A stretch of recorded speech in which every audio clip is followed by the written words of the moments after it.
I'm so excited today because we have John Vlahogiannakos. John, how you doing, man? What's going on, man? Got the name right. Dude, Love it. I nailed it. Man, some people go into training, they train for, I don't know, powerlifting and endurance races. I've been training to say your name, and I think I nailed it. 10 out of 10, my friend. 10 out of 10.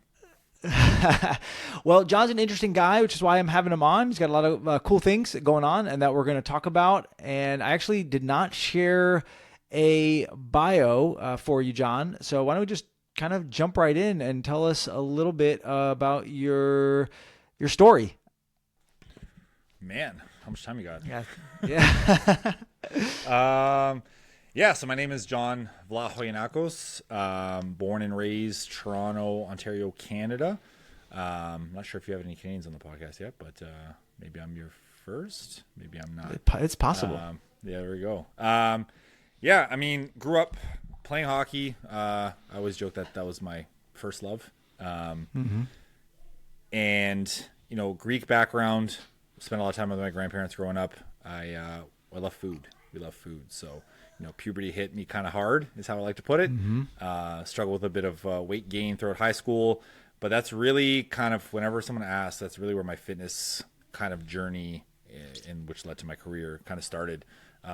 Is just, I wanted to play hockey and get better at it and move up in levels, but I was also heavier and slow. So my parents hired a trainer at our local gym who was not a hockey focused trainer. He was more of a bodybuilder, but, knew quite a bit, and kind of my first introduction into structured training and structured nutrition and meal plans and things like that. So it gave me a base. But as I got older, learned different methods of doing it without eating the same foods over and over again, and kind of getting bored and restrictive and things like that, and jumped into flexible eating and learned about that, and then helped. I lost 30 pounds, helped my brother lose 50 pounds, helped a friend of mine lose 50 pounds. Wow. It was just like I kind of want to do this for a living. Like I had no idea what I wanted to be, as a teenager. I'm like, yeah, I just want to play hockey and have a good time. It was just kind of one of those things, I guess stereotypical Canadian, I guess.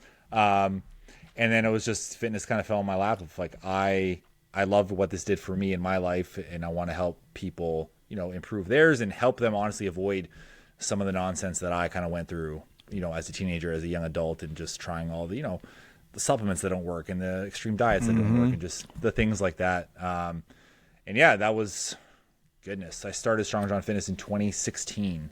So this year will be the 10-year anniversary of that journey. Awesome. Well, congrats on your 10-year anniversary.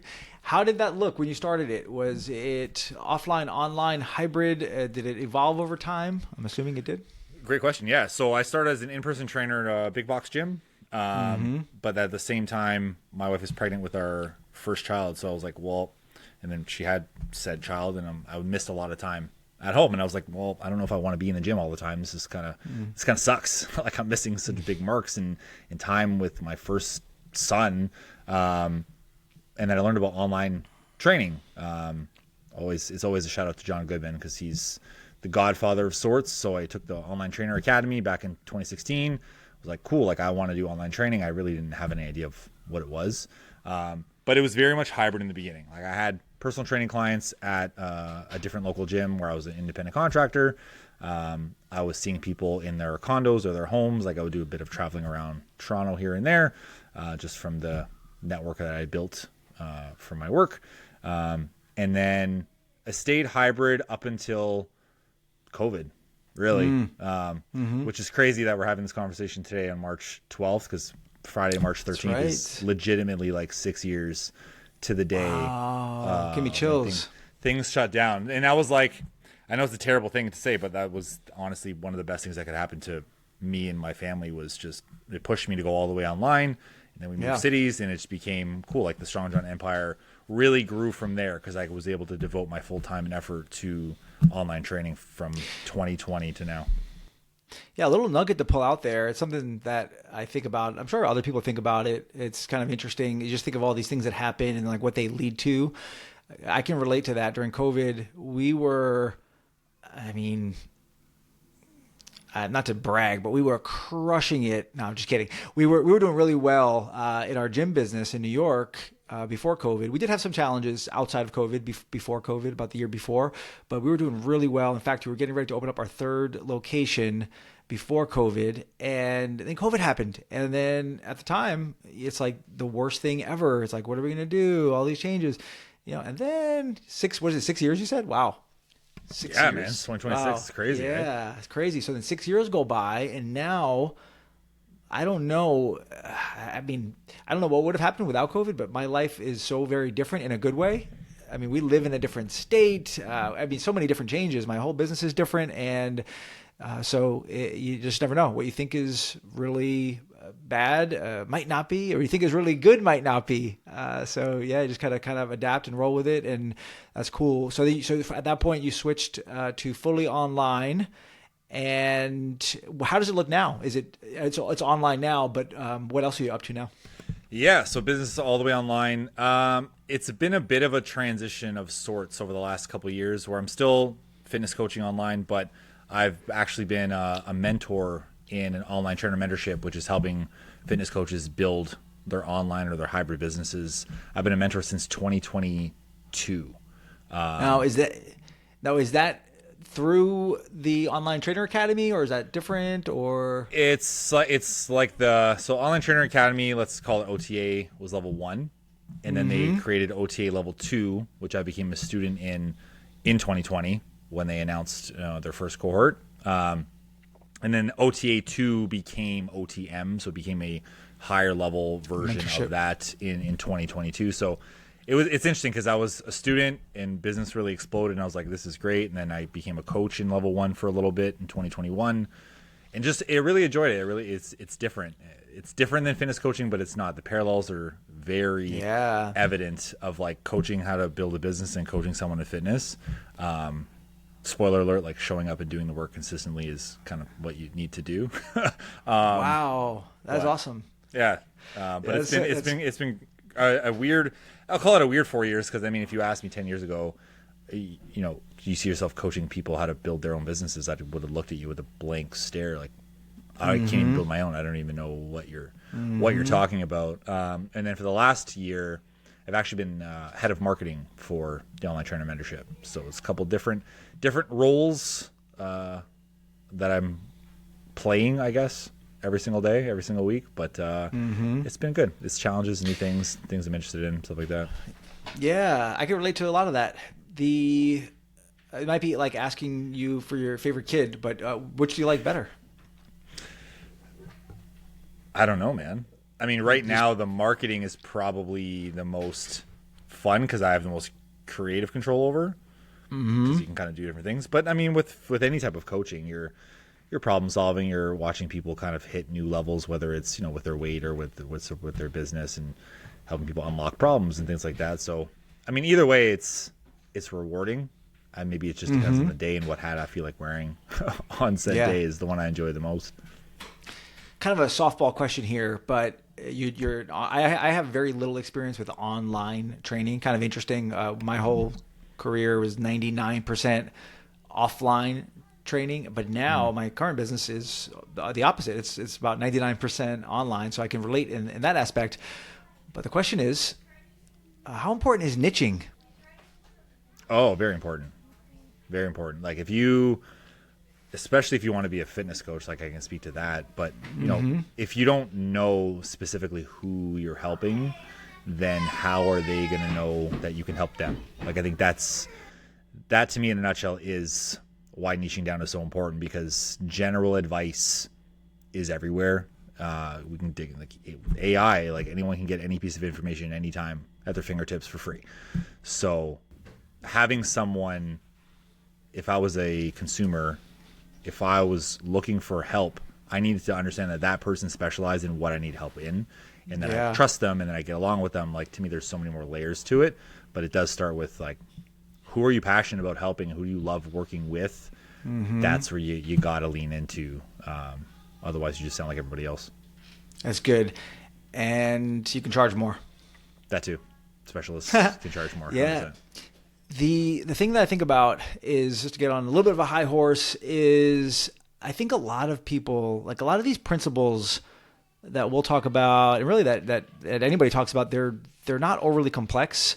They're pretty straightforward, like niche down, know your customer. But I would say like a lot of these types of things, and I'll raise my hand too. Like I obviously don't have it all figured out, but we don't go deep enough.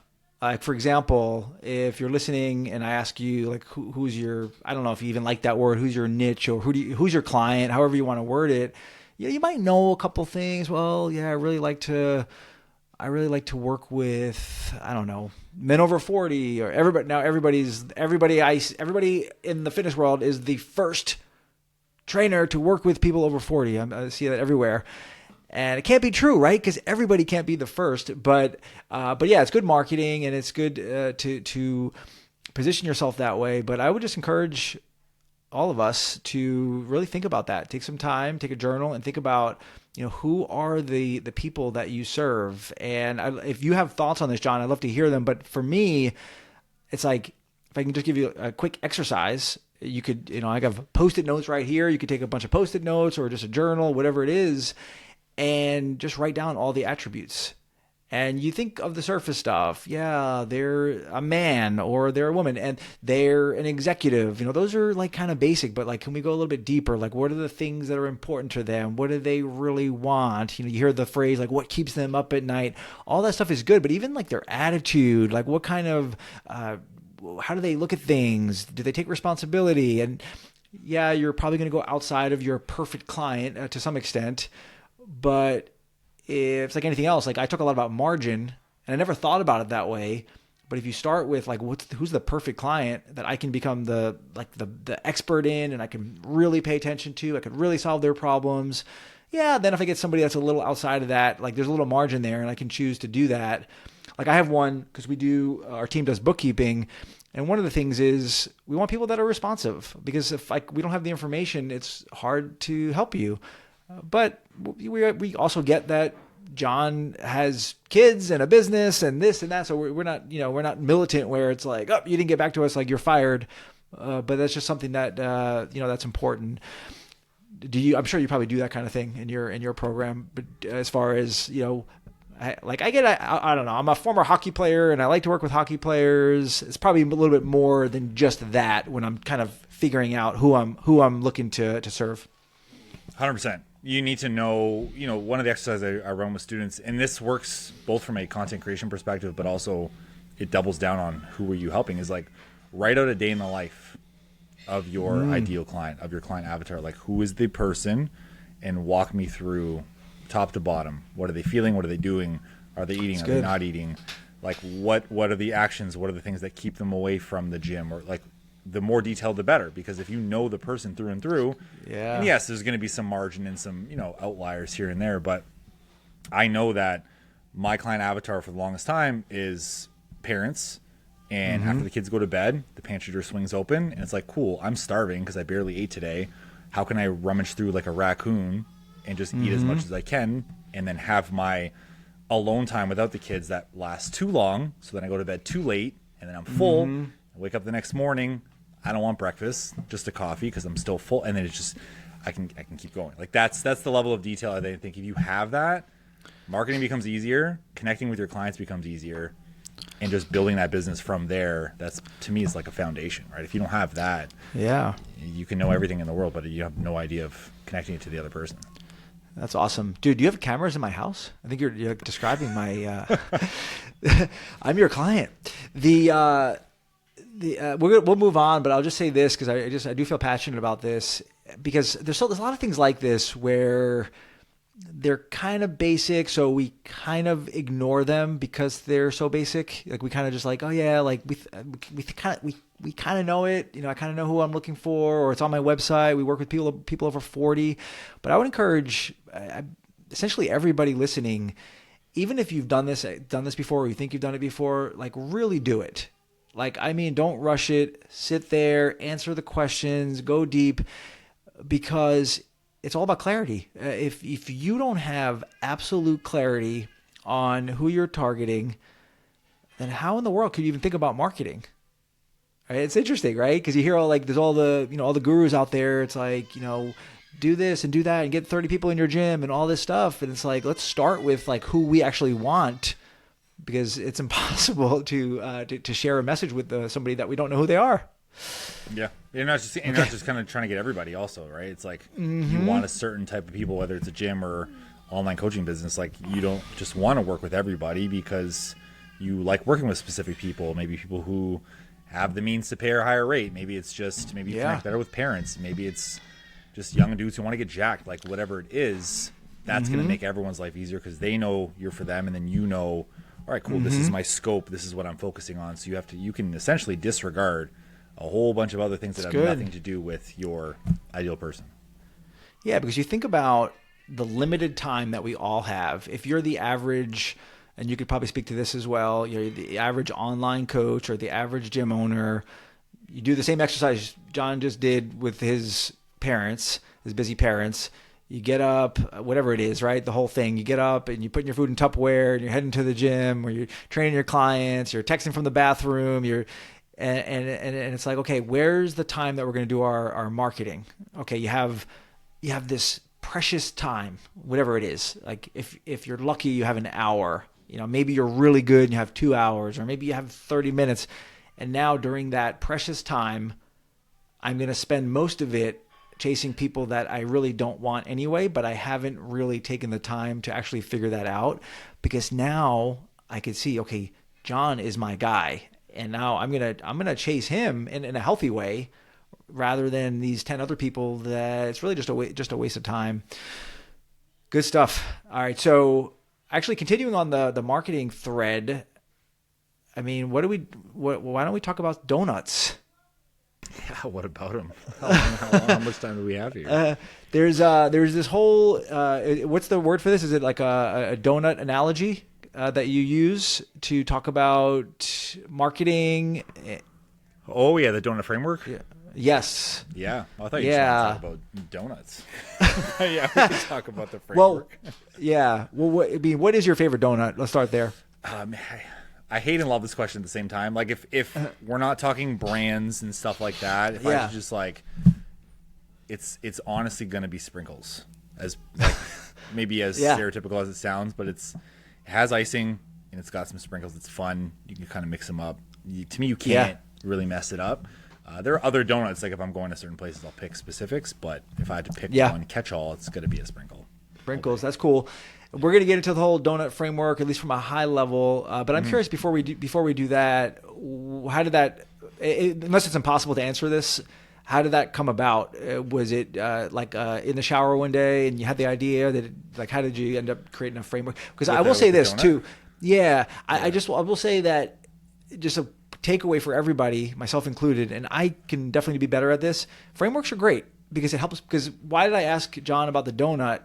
I could have just said, "Hey, tell me about your 5 marketing principles," or whatever, right? It just doesn't feel as good. It doesn't sound as good. It's not as memorable, and it's powerful. So there you go. Fair.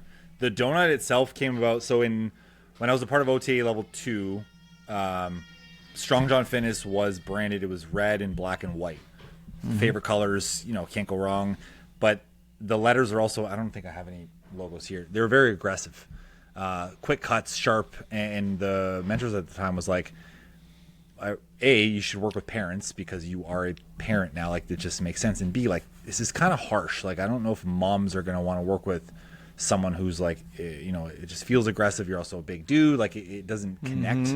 So he's like, why don't you think of softening it up? So I found someone in the mentorship group who he or his brother does graphic design. And he was like, what are you looking for? And I was like, well, I'm big on flexible eating. Like, that's always been my biggest thing. Nice. How do I incorporate fun stuff with, the stuff you need? So the logo was half a donut, half a plate, half a weight plate. And that's kind of just where it started. And I leaned into it like all hell, talking about donuts and showing myself eating donuts and picking donuts. And then even to this day, so that was 6 years ago almost to that. So cool. People send me and tag me in donut stuff all the time. It's just like, hey, donut so shop, cool. Strong Enough Fitness. Yeah, it's like this is so fun to the point of like people have asked when I'm opening up a donut shop, and I'm like, I don't think I'm gonna go that far. But that's how it came about. It was just like this became the brand of like Strong John is donuts, but also is fitness. So that's how we kind of work together, which works with how I present my coaching in the first place. It's really cool. So what I'm hearing is it was like half just natural and half intentional, and you just kind of rolled with it, right? Basically, yeah. I was like, Yeah. what's something that encapsulates kind of or represents my coaching and my style and just me. So it became kind of like soft gray tan, which plays with the donut. And yeah, it all just kind of like, once I saw it, I was like, okay, this is Yeah. it. Yeah. That's awesome. Yeah. So if you would, could you share the overall gist? The donut framework? Yes. Yeah. The donut framework is one of those things that, shout out to Nick Lamb. Nick Lamb helped me come up with this over the last couple years now. Time flies, man. And it was one of those things that I've been teaching coaches how to show up on the internet, show up on social media as themselves. And he was like, we need to come up with a framework for it. And I was like, okay, well, that makes sense. It's something that's memorable. And to just stick with me and the theme of donuts, because I came known as the donut guy, I was like, okay, well, what can we do with donuts?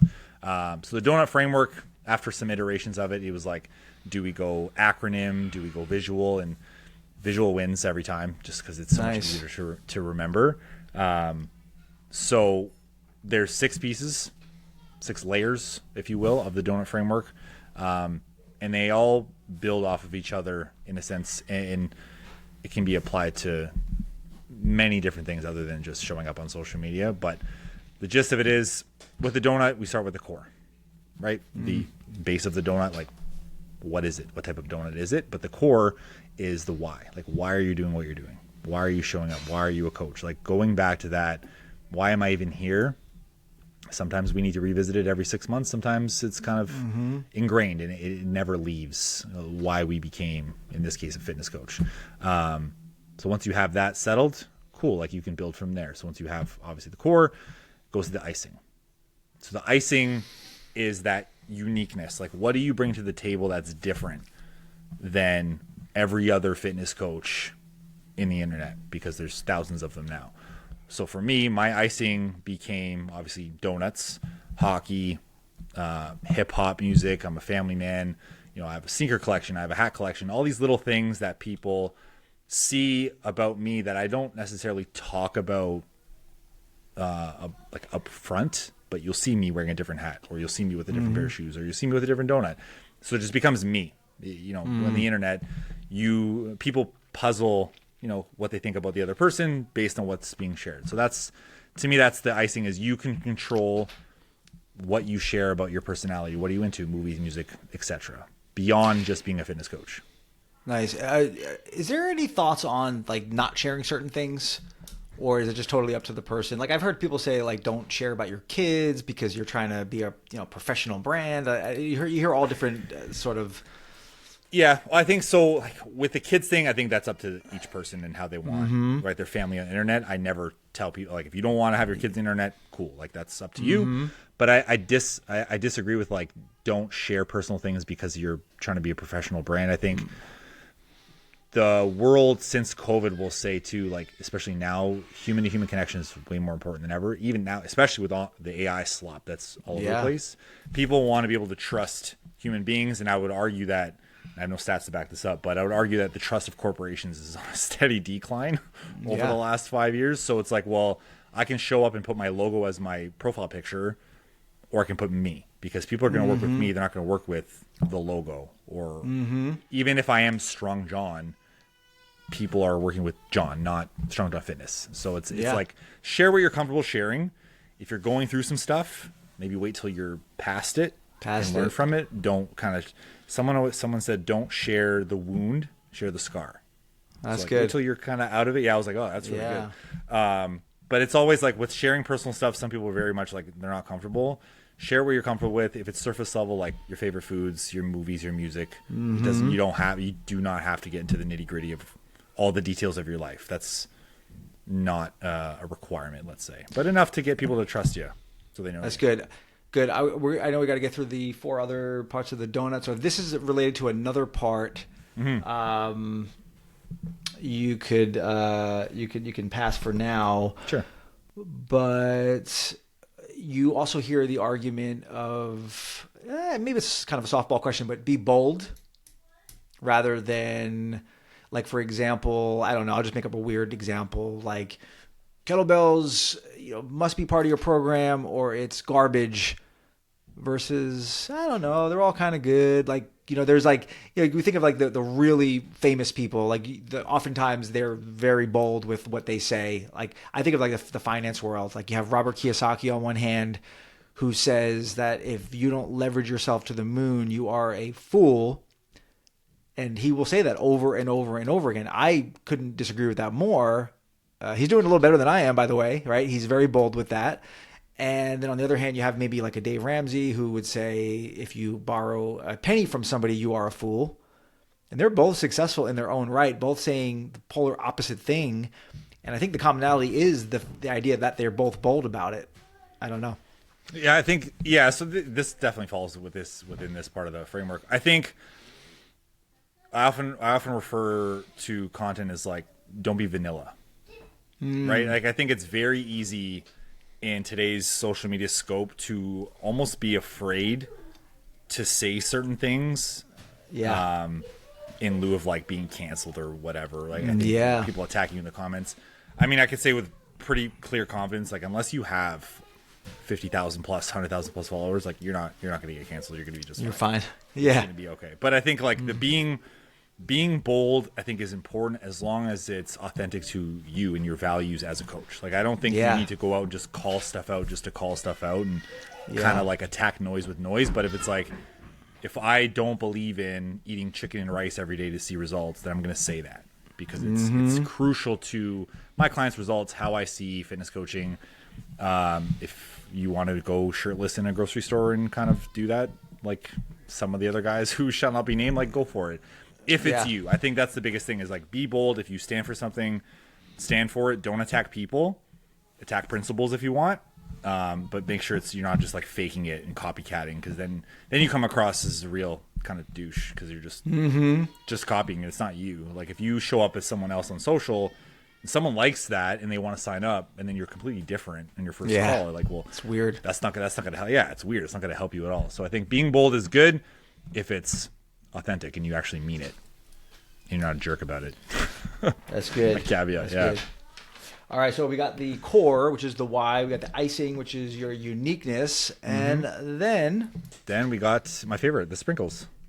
Nice. We got the sprinkles. The sprinkles is the little things. So it's kind of twofold. It's little daily actions that can really help you just move the business forward, but it's also just being able to see the small wins. I think this is where, and maybe you can attest to this, Billy, like being a business owner, it's really, really hard sometimes to just like recognize the good stuff, even the little good stuff, because we're almost ingrained to see like, oh, I didn't get this done, or I didn't do this, or I'm not there yet. You know, whether it's a fitness journey, business journey, we're always like, I'm not doing enough, or I need to do better. So the small sprinkle wins is like recognize the small stuff, like zoom out, how far have you come, write them down, write down the small things that you've done, but also go in a social media perspective, go and like encourage other people, reply to people's stories, go and comment on people's posts, be positive. Hey, thanks for being here. You know, loved your shirt, or that's a great post. How'd you come up with it? Just kind of spreading a little bit of almost positivity. Positive energy. Yeah. I know as woo-woo as some people might feel, it's like, you know what? We don't have time to sit in the negative, man. We were quarantined for how many years? Like just kind of that. It's like, why not just go out and encourage? Because the negative noise heavily outweighs the positive noise on That's social. Good. So we want to be positive a little bit instead. I heard a guy. Do you know Pat Flynn? I heard the name, but I couldn't tell you specifics. Yeah, he's like an online marketing guy. He said something that I'll never forget. He said measure two things. He said I think these were both him, but he said measure posts and not likes, or measure posts and not engagement. And what he was saying was people get so wrapped up on like the short term. And it's like, just do the volume and then you'll figure out all the other stuff. So I thought that was really cool. And the other one was, he said, I don't know if it was him or somebody, said something like, I don't know why I got all this because you didn't even really mention this, but I'm sure you deal with this with online people, right? Is someone says like, if I make a post and I get 12 likes, like I'm ready to like jump off a bridge. Meanwhile, if I like walked out of my house and like 12 people came up to me to give me a high five or something, I would feel so good. It's true. No, but that's social media skewed what like good engagement is, right? Like if you have 300 followers in Instagram world, it feels like you're a failure. It feels like it's not good enough. But if you walked into a room and there are 300 people there to see you talk for 5 minutes, like that's pretty exceptional to say the least. So yeah, I definitely would agree. It's like reframe the numbers a little bit. Don't get wrapped up in likes or followers, because those numbers alone won't pay your bills, right? No. You need people to buy stuff from you. But I know. And I've had people, I'm curious of your thoughts on this. I've had people who are followers or friends or whatever it is, and they have never engaged. And then all of a sudden, like out of nowhere, I'll get a message from them. They will share their whole life story in a message and about how much they need help, and they've been following me for years and this and that. And part of me is like, man, like I almost gave up because you never commented. Like I never felt like it was making a difference. Meanwhile, they just were, maybe for whatever reason, they just weren't comfortable posting or engaging until they were ready. And when I get those, and it's not super infrequent. Like it happens, not every day, but it happens enough where I'm like, you know what? It really is not about that, all those big numbers, because this is one person's life that I could help change as a result of what I was doing, whether I thought it was really making a big difference or not. 100%. It's the immeasurable, is the lurkers. And some of my best clients ever were lurkers. They wouldn't engage, and all of a sudden I get a message. One of my former hockey teammates from, goodness, what am I, 36, almost 20 years ago. So this is a couple years ago. But like he messaged me out of the blue on Facebook. Was like, hey man, I've been seeing what you're doing. My wife and I are interested. And I was like, awesome. I haven't seen your name pop up ever. It's like, it's crazy. So I think that's part of it too, is getting wrapped up in those numbers is arguably a trap, right? They can help to a certain extent, but we never have any idea of like who's seeing it and just like keeping it to themselves until they're ready to take action, for sure. Yeah, and the counterpoint, they could like and comment on every post and never give you $1, and maybe, and that's okay too, right? But you can't go by that. Yep. All right, cool. So what's after the sprinkles? After the sprinkles, we get into the. My mind is blanking here. We got the core, we got the icing, we got the sprinkles, and now we're getting into the box. For some reason, my brain is fried. I just had a little brain fart. It's okay. No, we're getting into the whole. Sorry, not the box. The box is the step after. So the whole is, and this is probably one of the toughest parts for people, is just letting stuff go. Like I think, again, as a business owner, fitness coach, I get parallels they're very much there. You can't and don't need to be doing everything all the time. I think there are a lot of distractions. There's a lot of shiny objects. There's a lot of things that maybe we're doing in a day that feels good to do that we don't need to be doing. That's just keeping us from reaching, whether it's the next, revenue number or the next, section of life or next chapter, whatever it is. But eliminating those. So the whole is letting go of the things that are, whether you know it or not, are holding you back. And that's where doing some sort of an audit on where's your time being spent? What are you actually doing?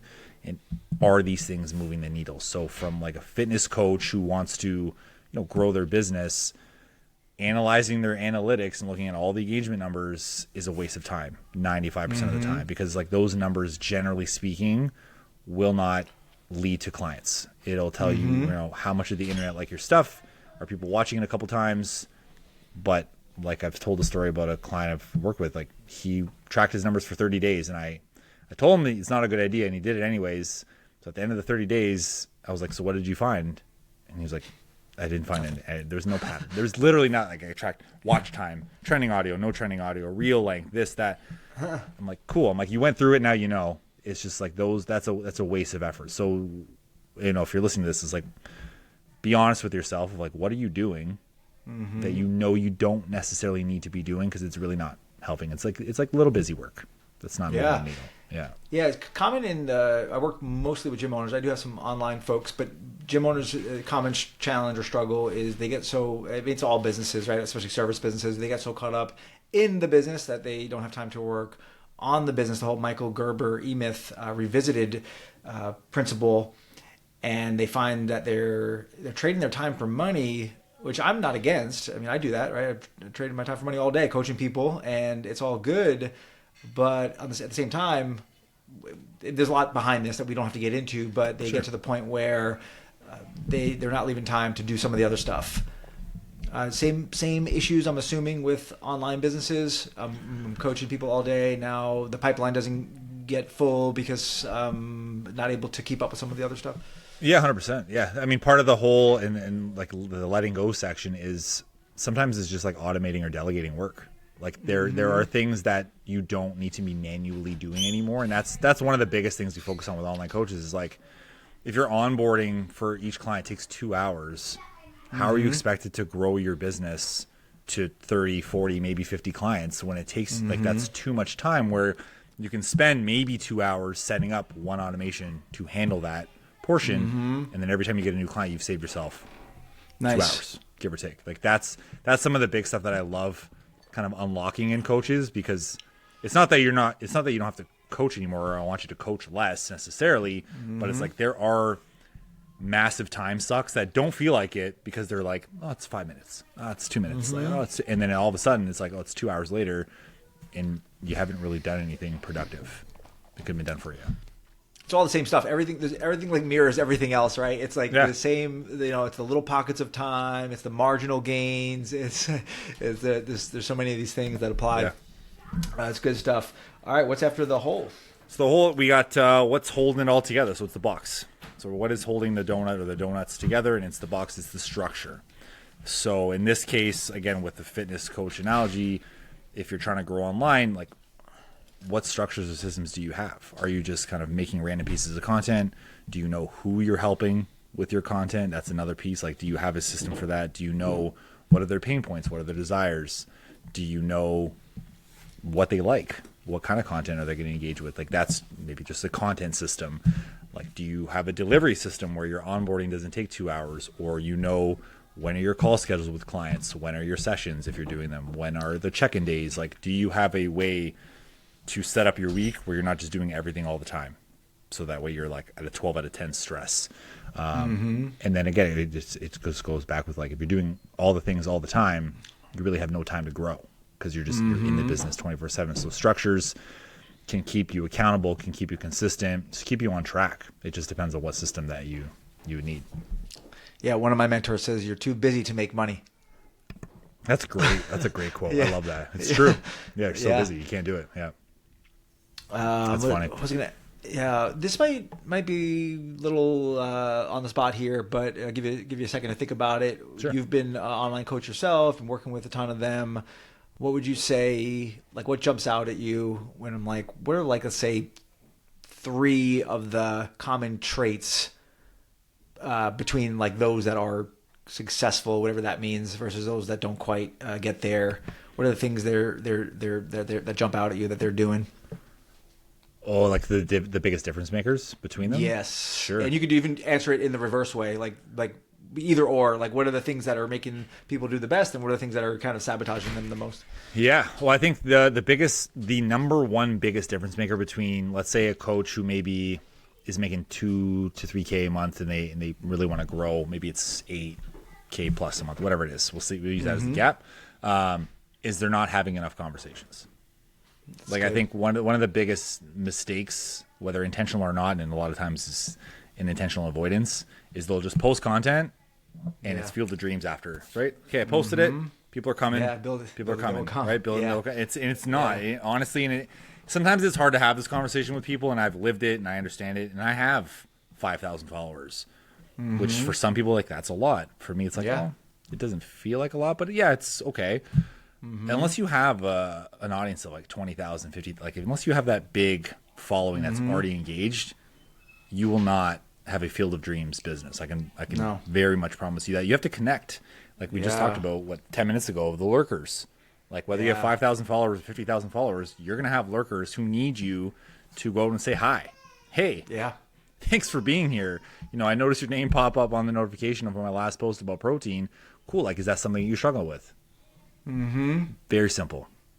So good. I have a guy that shout out if he's listening, he knows who he is.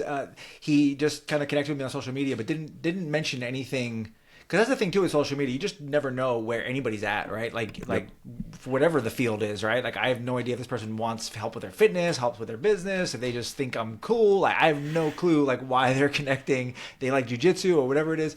And so there's somebody, and I just wrote a message. I don't, I'm sure you have scripts and stuff like that. And my approach is to be really casual and connecting, because like I'm in the money field, and it's similar to fitness where it's like a nervous topic for people. Like if I don't know you, I'm probably not going to tell you that I'm nervous to put on a bathing suit or something like that, right? So we have to like take our time with that. So I just reached out and just said, hey, thanks for connecting with me. It was like I didn't even mention anything about what I do or anything, and then sure enough, like before you know it, like it starts coming out, and now we're working together. And it's like those little things, like to your point of if I just post content and I never do that kind of thing, then I'm never gonna, I guess most importantly, I'm never gonna really be able to help them, and of course grow my business. But that's the whole thing is it's very similar to the offline. It's just the guys that I work with, the guys and gals that I work with that are the most successful by far and away are the ones that are the best at having conversations. We could call that different things. They're doing touches or reach outs or whatever it is. They're connecting with people, and they're having conversations. Yeah, I think that's I can go off on this topic for an hour, but it's literally the biggest factor whether someone's going to be successful or not. And I think part of it is, again, it's, if they've been, people trying to sell them in their DMs, so then they feel like, oh, I don't want to do this to others. Like it's the wrong mindset to have, because you're not trying to sell or convince people of anything, and you're definitely not slimy or scummy. You literally have the capability to change someone's life, like in their course of their health. That's good. That's good. But yeah, what came up for me there is I'm trying to put my mind in the person that's hesitant to do that. Is there again? I feel like I'm asking all these kind of obvious questions, but is there a thought of they don't recognize that they're not confident enough in that ability? I think it's twofold. Yeah, I think part of it is, I don't want to come across as salesy because they've been, obviously solicited in the DMs or tried to. The other part of it, I think, is just fear of rejection. Which I think it's funny, because the more trainers I talk to and the more I work with and connect with, it's like trainers by nature, the good ones, they want to help. Like they're very much like, I love helping people. I want to help people. But when it comes to just opening a conversation to say, hey, I saw that you liked my post about protein. What'd you like about it? They won't do it. It's a weird disconnect that it's like, how are you going to help them if A, you don't talk to them, and B, you don't even know if they saw your post or not. So like, why not just ask them what they need help with? Hey, and that's the opening conversation like you brought up earlier. I'm the same. I mean, as a man in the fitness space who works a lot with moms and women, I'm like, I can't come across as this like big meathead, aggressive person in DMs. It's like, hey, thanks for following along. Just out of curiosity, like, how'd you find my page? Just so I know. And it's just these little mini 1-2 liners at most, because I think people get defensive, people get their walls up, which is fair. I mean, there's more scummy stuff now than ever on social media. So it's like, be a person. Just if someone said nice shirt in the coffee shop, you'd be like, thanks, man. Where'd you get it? It's like, it's an easy thing, but calling it an Instagram DM makes it weird all of a sudden. I think that's a disconnect. No, that's kind of a cool way to think about it. Just think about it. They're just people, just like you would meet in a coffee shop, and it's the same deal. Yeah. Why would you act so different, right? Yeah. Another little cool story is I had someone reach out to me, or same thing, like, it was casual connection. Then we started talking, and as we were going, there's like 2 or 3 messages back and forth. This individual writes, I know. It was so funny too, because I definitely don't have a ton of followers, but they wrote, I know. I'm assuming this is an automated, like, AI thing or something like that. And I'm looking at this and I'm like, no. But the fact that people think that because somebody's having a real conversation with them, I think it highlights a lot of things, especially the opportunity that you have when you're not doing that. Not that there's anything wrong with that when where it makes sense, but well, I had someone call me an influencer one time. She's like, "Oh, I can't believe you responded. Like, I didn't think an influencer like you." And I was like, "Thanks, but I'm a human behind this keyboard too. Like, I'd like to connect with people. That's why I'm doing this kind of thing. It's so funny. Yeah, the internet skews our perception on people. Yeah, so good. All right, so we got it in the box. We got the structure. Is there a bow we're putting around the box, or? Well, the last part is the fun part, man. It's the eat the donut, dude. It's the action. Nice. You gotta eat it. You gotta take the action. So again, all of these things that we talked about in the framework, they're all essentially moot unless you do something about it. And I think that's another thing that a lot of coaches kind of fall into, right? They're like, okay, I built this thing, or I have this thing, and I have this thing, and I have this thing. I'm like, okay, but like, when are you enrolling people? When are you starting conversations? Or when are you announcing that this thing is live? Like, what are the actions you're actually going to do? Because planning is fun, and I've been caught in this trap too. Like, I can plan things all day. I'm like, this great idea. I'm going to plan this out. I'm going to map it out, and then I never, like, you don't act on it. So then, okay, well, you just wasted hours of your life planning something that's not going to give you anything, right? So coaches, it's like, all right, cool. You want to build a coaching business or grow it? Great. What actions are we taking to do that? Is it DMs? Is it making content for the first time? Like, what are the things that you're going to do to see those results that you need? That's good.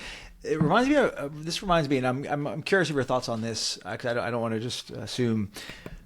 I was talking to this guy. He's different industry, totally different industry, but he developed a really amazing business, 7 figures, and he's really systematized and all this stuff. And he was telling me, he's like, it's not like people think. He's like, I just like figured it out. Like, it wasn't like I had this perfect plan. He's like, I didn't even know, like, cause I was talking to him about things like his group program and like how he went about the structure. Like, was it 6 weeks or 8 weeks, or were we charging 500? We adding a call? Like, there's all these little things that I think a lot of times, even for myself too, like they hold us back because we're like, I don't have it all figured out. And he's like, honestly, I just started doing webinars and people, I kind of just made it up as I went. And before you know it, he has this, relatively large business. And I guess the point is that and this is where I want your take. It feels kind of chaotic. It feels kind of messy. It feels kind of like I'm not exactly sure what we're doing and where we're going. Like, I have the general direction, but I don't know how it's all going to play out. And that's kind of the deal, right? I think it should be, especially in the earlier stages. Like, I think, again, as a student OTA too, we had a structure, like, this is how you should build your business. And it's cool. Like, I'll run it. I'll run the plays. I'll do it because I'm like, well, I need guidance anyways, and let me follow a system. And it's messy, but then you kind of have to learn from it, right? So, like, with coaches right now, someone's like, they want to have the perfect 12-week system rolled out. Like, week 1 is this and week 2 is this. I'm like, on paper it's great. I can promise you, enroll 5 people, let them go through the 12 weeks, and you'll see that it's not going to be run cut and dry like that. People aren't robots. We're not cut and dry. Like, perfect progressions aren't a thing. This is not like a powerlifting prep program. So I think it's part of it is like they want to have all the little pieces mapped out before they even enroll someone. And I'm like, dude, you need your first 2 weeks of programming for somebody before you can enroll them. That's it. Like, you can even program them as you go if you have to. But it's like, I've had coaches be like, no, like, the program's not ready. And I'm like, which program? Like, I'm only done 8 weeks. I'm like, you need to start enrolling people like now. Like, what are we waiting for? They're not going to need 12 weeks of programming in week 1. They need week 1. So it's like, build something, start it, get people in it, because then you get live feedback on what's working, what's not working. I used to have weekly group calls. I don't run group calls anymore. It just became this thing that wasn't serving either party, myself or the clients anymore. I was like, cool, cut them, save everyone some time. They're still getting great results. So it's like, do the thing, make it messy, be comfortable with the mess in the beginning, but also learn from it. Because if you're not learning from it, then it just becomes a mess for mess's sake forever. You gotta, like this man that you're mentioning, like, I'm sure he learned along the way which formulas worked, which frameworks, or what he needed to do to keep that system rolling, and then you just build from there. But you gotta start with a bit of a mess. I think it has to be. Yeah. That's good. I love the eat the donut part, because that's where the magic happens. You played hockey. I've done jiu-jitsu. It doesn't matter what the thing is. You could watch every YouTube video ever made. Like, I could go. Is this a true statement? I have never played ice hockey in my entire life. I used to play roller hockey when I was a kid, but I never played ice hockey. I could watch every single tutorial ever made, and I could do that for like 7 years and get out there, and I will suck. Why? because I never actually did it. You didn't do the thing. Got to do the thing. It's good stuff, man. This has been it's been so fun, man. Yeah, thank you so much for all your nuggets. What I like about it too is that it's not you're an online guy, but all this stuff is valuable. I don't care what you do. 90% of this or more was really relatable for everybody. So appreciate that. Before we end with these final questions here, if people want to learn more about what you're doing with your mentorship or just want to get in touch, follow you, I encourage everybody to follow John because he's got some really good content. And you can learn a lot just from following him. But yeah, how can they do that? Yeah, Instagram's the easiest. If you follow me on Instagram, Strong John Fitness. There's no H in Strong John. I always have to kind of preface that. But yeah, whether if you're a fitness coach, connect with me there. We can talk about whatever it is, whether it's building an online business or whether it's just want to connect on how to set up a schedule. Like I talk a little bit more about avoiding burnout and preventing that, as a fitness coach who wants to grow their business. Because I've noticed, I've lived it. I've also noticed a huge trend of coaches just growing for growing's sake and not really taking care of themselves or their lives. So I talk more about that these days too, but happy to connect either way. If it's mentorship you're looking for, cool. Connect with me and I'll set you up with a team and we can talk about that as well. Very cool. All right. So just kind of final questions here that I ask almost everybody. First one, this one is you're the only person I've ever asked this, but it's only because of something you've mentioned there. But you mentioned hip hop. What are we talking? Like, what kind of era are we talking? Like current 80s, 90s, 2000s? So I was born in '89. Okay. But my favorite era of hip hop is probably early 2000s, like 50 Cent, Eminem. Like that's. Yep. I'm a Drake fan. I mean Toronto, so I kind of have to be. But like I'll never pick the newer era versus the early 2000s era. But I also love my 90s. Like it depends. Sometimes it just depends on the day. On the mood. Sure. Yeah. Yep. That's good. That's fair. All right. So let's get to these final ones. When I say biggest, take that with a grain of salt. It could be like anything, like a mistake you've made that maybe you've learned from or that other people could learn from, something you would have taught yourself, just like a lesson you could share. Business, money. Yeah. Build your life. Like, don't build your life around your business. That was the thing that killed me. Like, I burnt out heavy. I had 50 of my own clients. I had 40 OTM students. I was taking care of 90 people outside of my household. Plus, obviously, I had to take care of my household. So my own personal health deteriorated for that year and a bit. So definitely have some boundaries for work. We all have limits. There's only so many people you can handle, and then you're gonna stretch your boundaries, and it's gonna catch up with you. It's good. That's good for me. I'm in a growth phase, so it's good for me to hear that. Next one is, what's a book, your favorite book ever, or just a book that you'd recommend that you would think it would be helpful for people? Favorite book ever is a tough one. Honestly, one of my favorites, I don't know how often it gets mentioned, is The Practice by Seth Godin, because it's very much just along the lines of like, if you don't ship the thing's never going to get out. You're never going to move on. So if you have an idea, if it's content, if it's business related, if it's a product, like cool, like ship it, do the thing. Because what's the worst that can happen when you do it? Yeah. It's like ask the girl out, right? Yeah, go for it. She says no, and you're in the same boat. There you go. Or you end up married with 5 kids. Like either one of those could happen.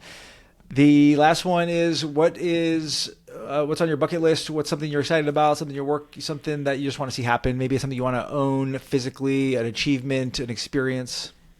Oh, those are all great. Bucket list. Well, still going to Greece with my wife is the personal bucket list item. Just the two of us. Nice. Yeah. Oh, that's great. It's my background. I've never been, so it's one of those things that we need to do. Other than that, man, honestly, again, you make me zoom out. Like life is good. I get to coach my son's hockey team. We're doing well. I got a business. I work from home. Healthy kids, healthy family. It's like, other than that, the next chapter of business is helping coaches avoid burnout and learn their capacity and kind of operate within the levels and the boundaries that they should, not just chasing revenue. Because I think that was my downfall for me. So for fitness coaches, it's that's my next chapter in life. That's awesome, man. Good stuff. And I'll give your wife a shout out. She is Laura. Yep. Yeah, she does VA work for Fit Pros. VA services. Yep. Yeah, so I met both John and his wife, and great couple, doing great things, serving fitness industry. So thank you guys, and thank you, John, for being on, for all you do. Super excited to kind of just stay in touch, see what's happening ahead for you. Appreciate it, Billy. Thanks for having me on, man.